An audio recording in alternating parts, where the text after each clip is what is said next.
Yo, what's up chefs, it's Vinny, and this is my Chaos.Lich leveling guide. As always, you can find links in the description for a detailed max roll planner, an extensive trade links Google document. The short and sweet here for anybody that's new to the channel is these links will help you find good items for every single item slot, regardless of your level or your budget. By default, they are set up for a low budget though, but we'll go into more detail on this later. We have a new addition this time around, which is a Mobalytics planner. And then finally, of course, we have the old reliable, a POE planner as well. Like I said, you can find links for all of these in the description. Without further ado, let's hop into the guide. Started things off with the build rating, and for complexity, it's going to get a 1. Super simple build to play. 2 buttons for clear, essence drain, contagion. For bosses, it's 3 buttons. You just add in dark effigy. Very, very simple. Gearing is also going to be a 1. In comparison to something like Spark Stormweaver, there are just way less priority stats to worry about. We actually have all of them outlined here on the Trade Links Google document as well. For clear speed, it's going to get a 4. It's not the quickest thing in the game, but it is certainly quite quick. And honestly, nothing really beats the satisfying feeling of Contagion Essence Drain. Just endlessly spreading your dots once you get a high monster density just feels great. For bossing, objectively, when compared to things like Wind Dragon Lance or whatever, the Deadeye Spear build, or the Bleed, Blood Hunt, Blood Mage build that are just killing T4 Pinnacles in 1 to 2 seconds, I'm going to have to give it a 3. It's very solid. In the campaign, I'm killing bosses in 10 to 20 seconds. I've seen Endgame showcases kill bosses in a very decent time as well, so it's nothing to scoff at, but when objectively compared to the super broken OP builds right now, it's, a little bit less than that. For defense, this is certainly a highlight of this build though, and generally this build is just extremely well rounded, feels great to play, but defense, it really knocks it out the park. You just get disgustingly tanky. I mean, I just finished the campaign and I already have 1500 life, 2250 energy shield. I've face tanked every single boss mechanic, and that's with a 5 to 10 exalt budget worth of gear.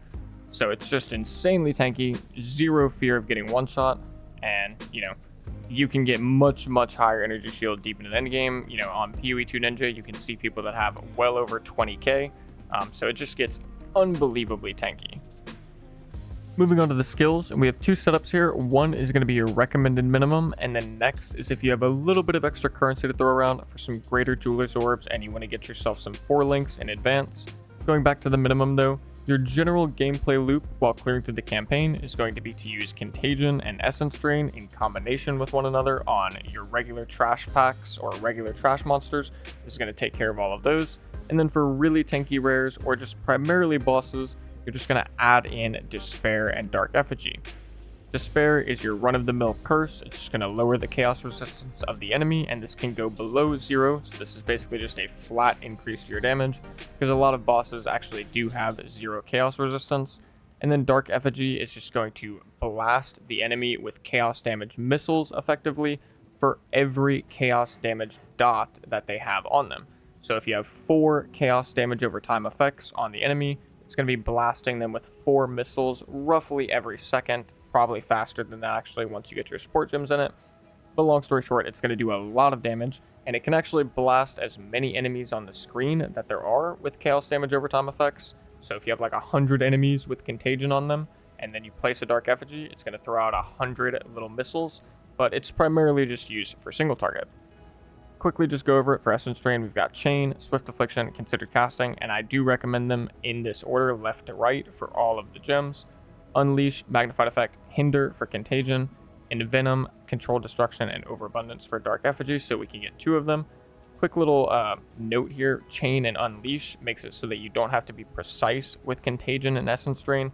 Both your Contagion and Essence Drain are now going to affect 3 targets roughly, so you don't have to really be super precise. You just kind of aim at the clump and then use both abilities. You'll be good to go. Withering Presence, Persistence, and Clarity once you get the extra 10 Spirit. And then once you get up to 100 Spirit, you're going to add in Blasphemy as well with Temp Chains, Encumbrance, and Ritualistic Curse. If you want, you can use Enfeeble here, but I find that Temp Chains is actually very, very good, especially for Simulacrum, which is way down the road, but it's generally just very good. Then we have Despair, Decaying Hex for an additional dot, which is actually very nice in combination with Dark Effigy, Heightened Curse, and Inspiration. If you want, you can throw on Cursed Ground here, which I think I will do in the future, but I felt in the campaign, without having access to like all of the extra weapon swaps and stuff, that I just didn't really like Cursed Ground that much. And then finally, we have quick note for Despair. This is going to be attached to your weapon set too, once you have your weapon swap set up, which we'll talk later, or we'll talk more about later. And then also Convalescence and Blink. These are also spirit skills, but I get questions about this all the time. These are for your second weapon set. So you will not have these active all the time. You will only have them active on your second weapon set. You can put Convalescence on your bar, and you can link it to your second weapon set. I'll show you in game really quick. If I open Convalescence, you can see right here, weapon set 2 is selected. Now it's on my bar. If I was low on energy shield, I could click this and it would automatically swap my weapons.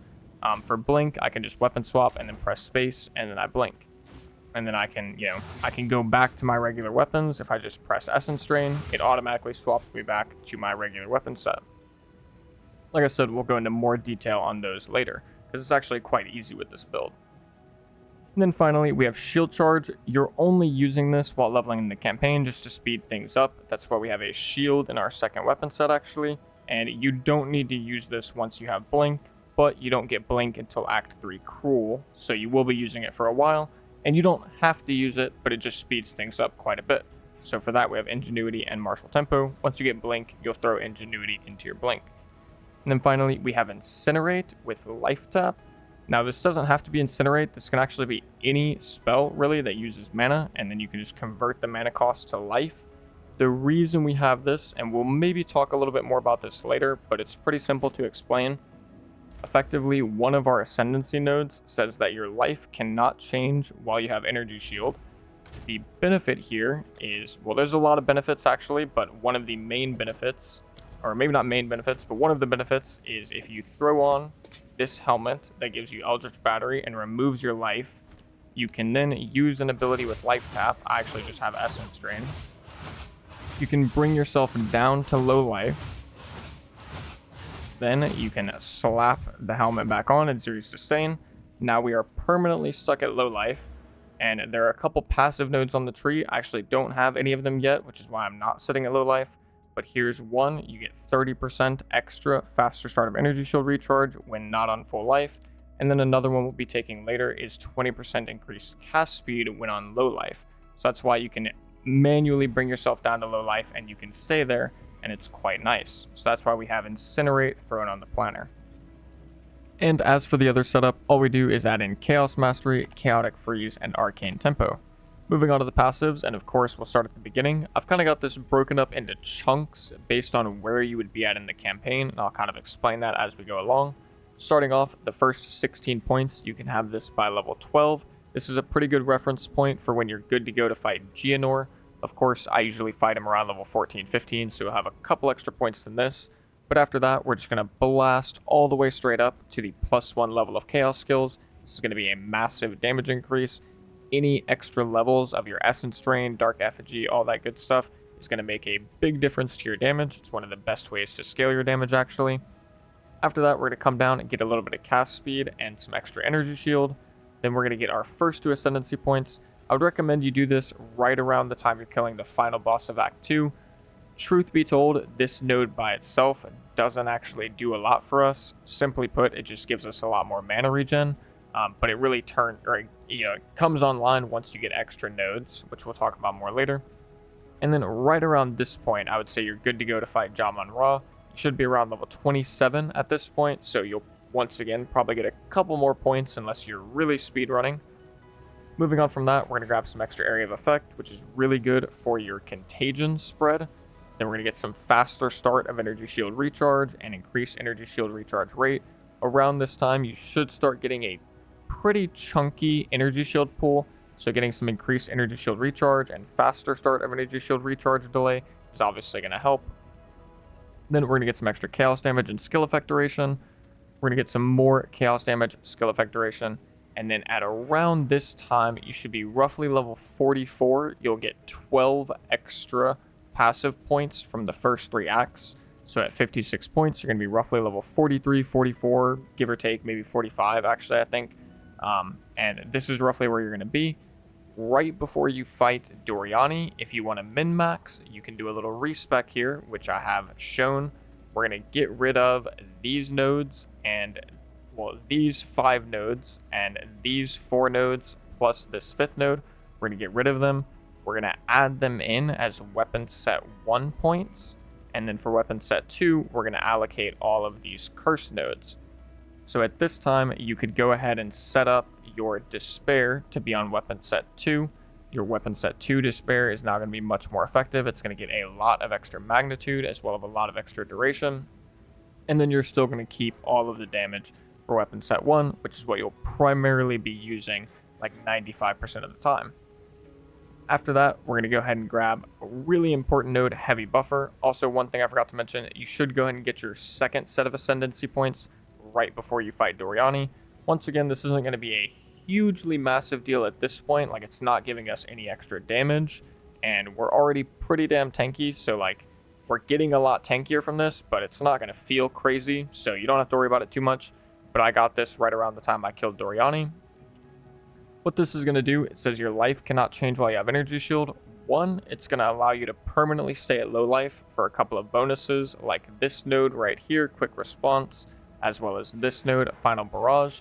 But more importantly, anything that says % of damage taken bypasses Energy Shield, which would traditionally then be lowering your life, this makes it so that your life doesn't actually get lowered. The short and sweet of that is the damage basically goes into the void and you don't actually take it. So it's just basically flat damage reduction. So now this node combined with this node is 10% flat damage reduction.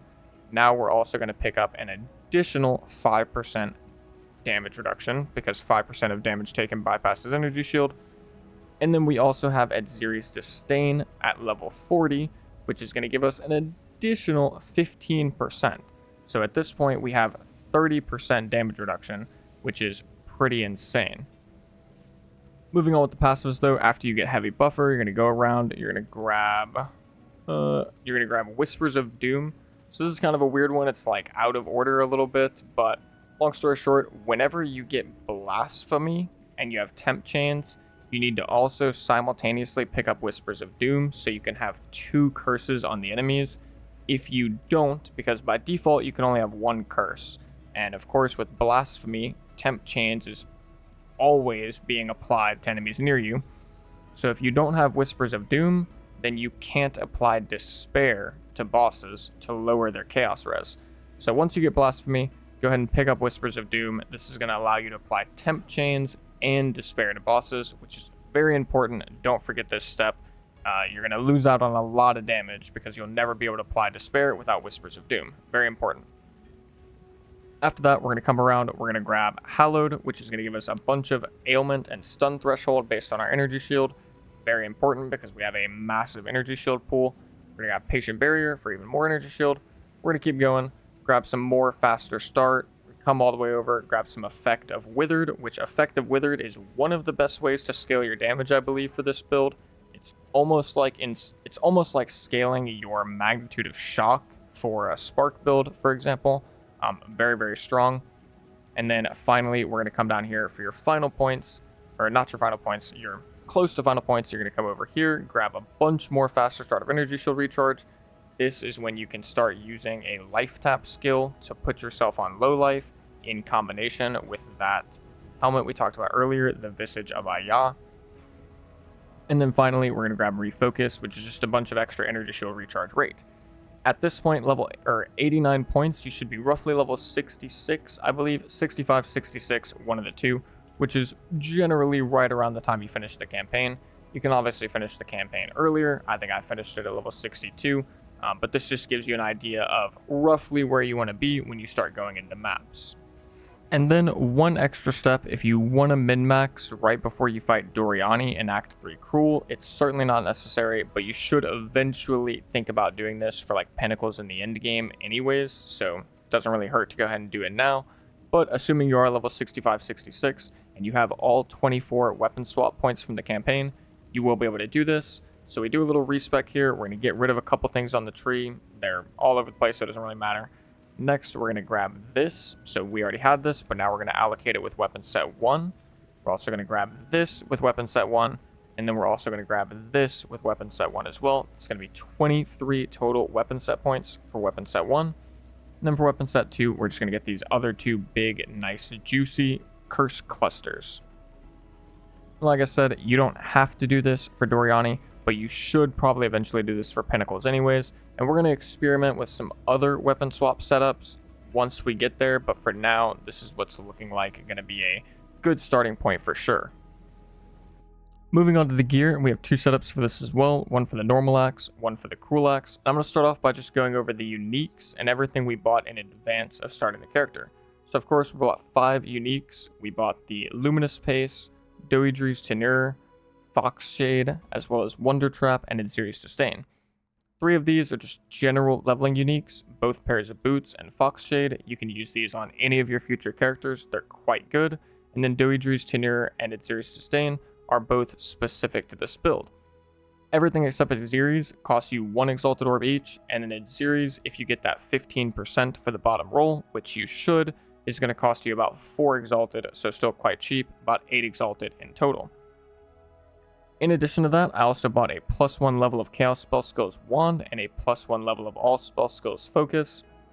And for everything else, I just bought items from Renly in the first town, also from the Gambler, Finn, and then I just used random crafting materials, augments, transmutes, regals, alchemies, to just boost them up to rare and get some general basic stats.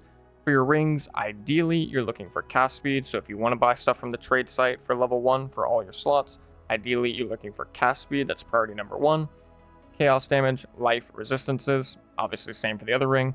For your amulet, plus level of spell skills or projectile skills, but level of spells is definitely better. And then for everything else, you're just looking for energy shield, life, resistances, attributes, the basics. Make sure to make use of the trade links document. It gives you a lot more specific information. If you want to know what you should get for a specific item, of course, you can open the trade link. Once it opens up here, you can open up the filters and you can see here's all the good stats. And then outside of the things that I bought in advance of starting my character, or what I bought from the first town or just picked up on the ground, once I got to Act 1 Cruel, I also bought a +2 level of Chaos Spell Skills Wand, and 2 rings, a belt, and an amulet, all for about 10 Exalted, so still very, very cheap. Just got some extra max life, resistances, cast speed. On the amulet, I picked up the spell skills, +1 level, and then I got +2 level on my wand, of course. Very cheap, just gave us a little extra boost. And then finally, I just wanted to add that I will be releasing a full, mostly unedited campaign walkthrough for this character tomorrow on the YouTube channel. So that's going to show the full process and give you guys everything you want. If people seem to like that really long form style of content, or if it gets good reception, I'll probably expand upon that and show the process of going from tier 1 to T15 maps as well, and maybe even my pinnacle boss progression and stuff like that. In addition to that, I just wanted to quickly go over the trade links because I do get a lot of questions about these.